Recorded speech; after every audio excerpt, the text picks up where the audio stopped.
What if everything you call understanding is just a really convincing illusion?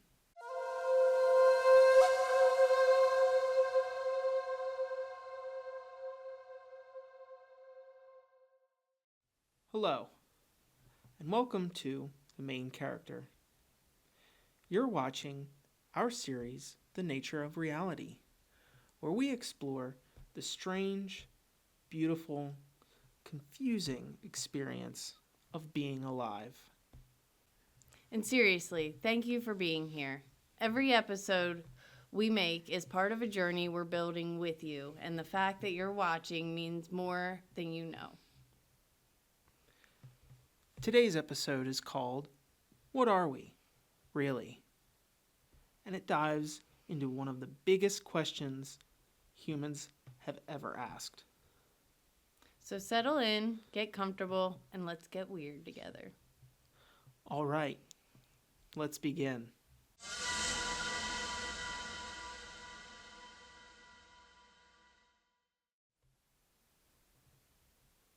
Imagine a locked room. Inside is a man who doesn't speak Chinese. He's never seen the characters before, but people slide questions under the door, written entirely in Chinese. He checks a massive rule book. If you see this symbol, respond with this symbol. He follows the rules.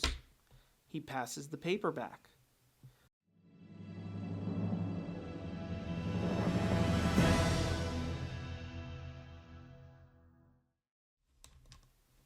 And to the people outside, he appears fluent.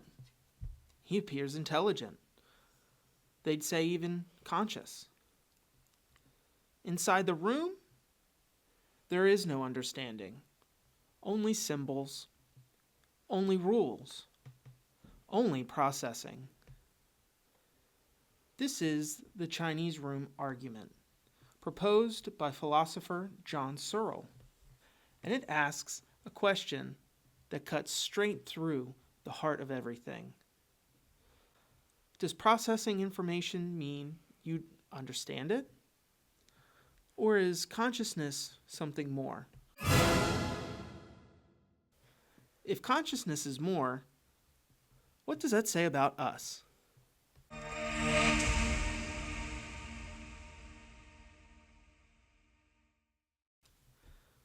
Before we go any further, we have a disclaimer. We're not neuroscientists. We're not philosophers with PhDs. We're just two curious people trying to understand the weirdness of being alive.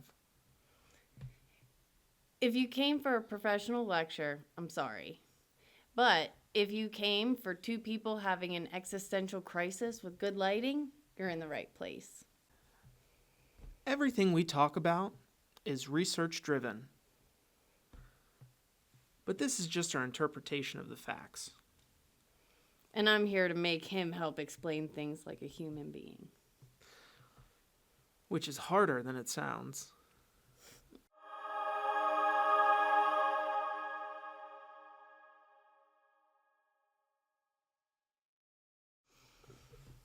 Let's start with the big one.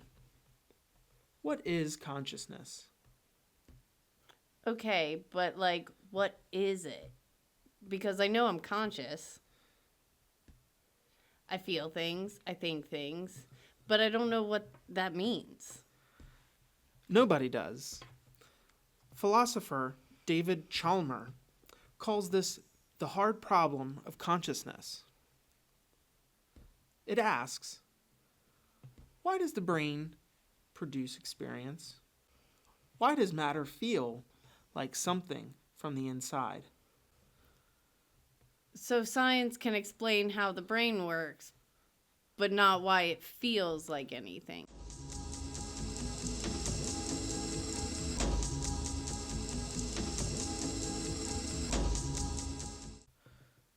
Exactly. Neurons fire, chemicals flow. But none of that really explains why sadness feels so heavy, why music feels like it touches something deeper.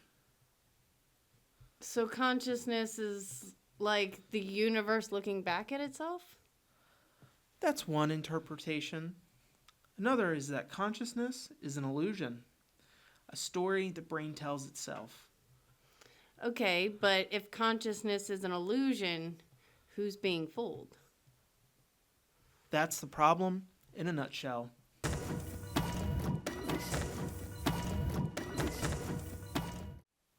In the 1980s, neuroscientist Benjamin Libet ran a famous experiment.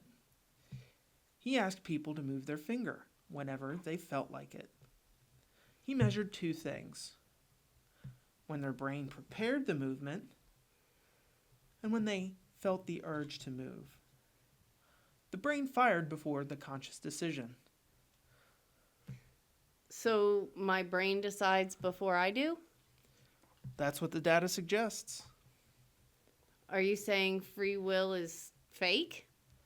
Not necessarily. Some philosophers argue that free will isn't about initiating actions. It's about approving or vetoing them. So my brain is the engine and I'm the brakes? That's one analogy. Another is that consciousness is the narrator, not the driver. So I'm basically the Morgan Freeman of my own brain. Pretty much.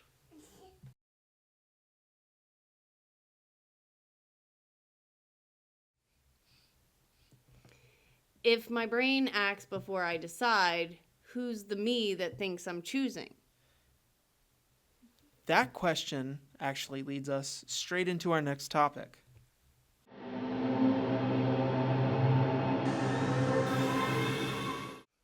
Philosophers have argued for centuries about what the self is.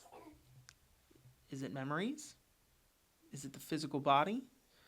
Is it the consciousness? Or is it all an illusion? There's a famous thought experiment, the Ship of Theseus. If you replace every plank of a ship one by one, is it still the same ship? Humans are literally that ship. Cells die, cells regenerate. My body from 10 years ago is gone. So, am I still the same person? Well, that really depends on how you define you. I don't like that answer. No one does.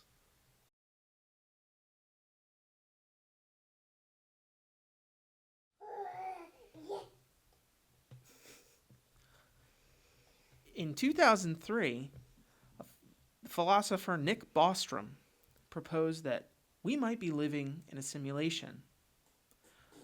Not metaphorically, literally. His argument goes like this. If advanced civilizations exist, and if they run simulations of their ancestors, then simulated beings would vastly outnumber real ones. So statistically, we're probably simulated. Do you have a question about that? When you say if they run simulations of their ancestors, what do you mean by that? Like the game Sims. Like they could have started in... Oh, okay, like how we play Sims and create these lives and these worlds. Okay, Correct. Gotcha. Okay. So, yeah, with that being said, what, we're NPCs? Not exactly. If we're simulated, we're still conscious. We still feel. We still experience. Okay, but who's running it? Well, that's the problem, is that really nobody knows.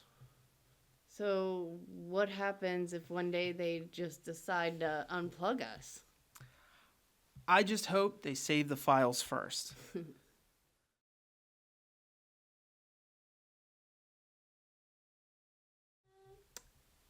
If this is a simulation, does that change anything?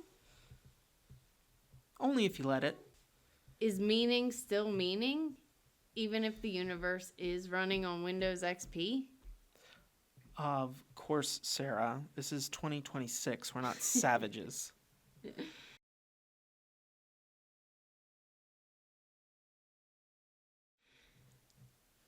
Modern neuroscience suggests the brain doesn't passively receive reality, it constructs it. This is called predictive processing. Your brain predicts what it expects to see and updates the prediction when it's wrong. So I'm not seeing reality. I'm seeing my brain's best guess. That's about right. That explains every relationship I've ever had. Your brain is a storyteller, a model builder, a meaning maker. So reality is basically a hallucination we all agree on. A controlled hallucination, yes.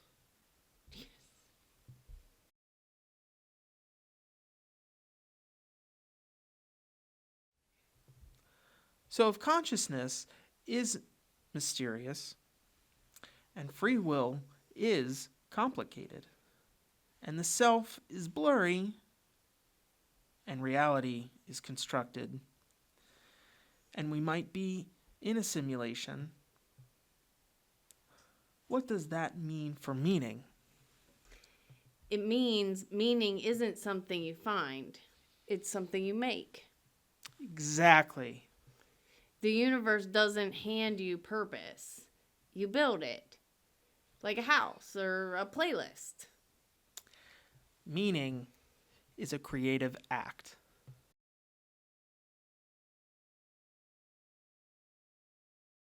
So what are we really? Consciousness exploring itself? A story telling itself?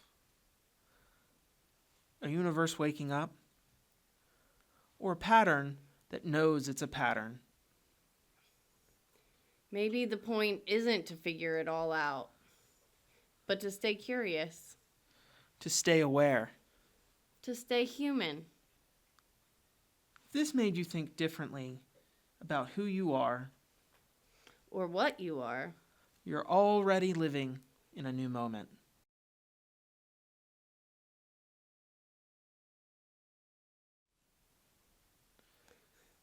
If something in this episode spoke to you, if a moment made you pause, or feel something, or see yourself differently, we'd love to hear about it.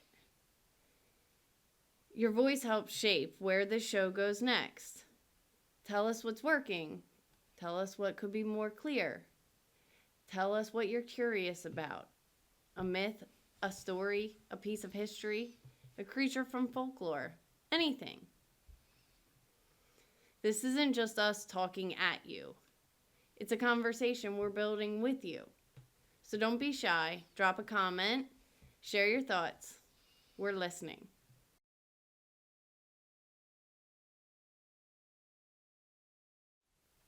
And before you go, I just want to say thank you. Truly. You could be anywhere right now, doing anything. And the fact that you chose to spend the time with us, that means more than you know.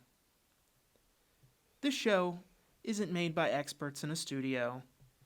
It's made by two curious people trying to understand the strange, beautiful thing we call reality. And the fact that you're here, exploring it with us, makes the journey feel a little less lonely and a lot more meaningful. If this episode made you think differently about yourself or the world, the best way to support the show is simple. Like, subscribe, share it with someone who loves the big questions. If you want to stick around for future episodes, you're always welcomed here. We've got so many more mysteries to explore. Thank you for watching. Thank you for listening. Thank you for being curious. Until next time, stay open, stay wondering, and stay human. Or alien.